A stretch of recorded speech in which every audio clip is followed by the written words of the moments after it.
Lorsqu'un auteur se présente à vous en disant qu'il est poète, tout de suite le monde vous semble plus serein, le quotidien plus léger, même si la poésie ne cache rien des tourments de l'âme humaine ou des déchirures de notre époque. Car oui, disons-le haut et fort, notre monde a besoin de la poésie et des poètes.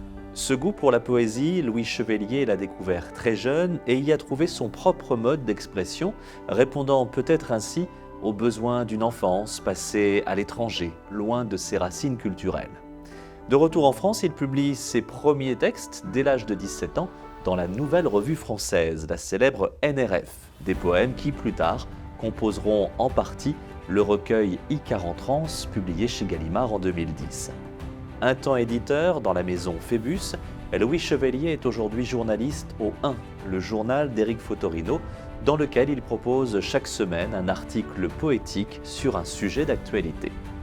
Puisqu'il est question d'actualité, parlons des Jeux Olympiques qui vont faire vibrer la France dans quelques semaines. Qu'on les attende avec impatience, qu'on les rejette ou qu'ils nous laissent totalement indifférents, ils sont bel et bien là, au cœur de toutes les conversations. Mais plutôt que de parler des Jeux de 2024, parlons de ceux de 1924, et plus précisément de ces compétitions artistiques voulues par Pierre de Coubertin, le rénovateur des Jeux, et dont les lauréats sont peu ou prou tombés dans l'oubli. Et voilà le formidable livre de Louis Chevelier, Les Jeux Olympiques de littérature, Louis Chevelier qui par la même occasion met de côté sa chère poésie pour s'adonner ainsi à la prose avec ce texte passionnant, fourmillant d'anecdotes, de petites histoires et d'humour. Car oui, vous ne le saviez peut-être pas, mais quand il remet les Jeux Olympiques au goût du jour à la fin du XIXe siècle, Pierre de Coubertin n'y voit pas qu'un rassemblement sportif destiné à unifier les peuples. Pour lui, la culture et les arts y ont aussi leur place.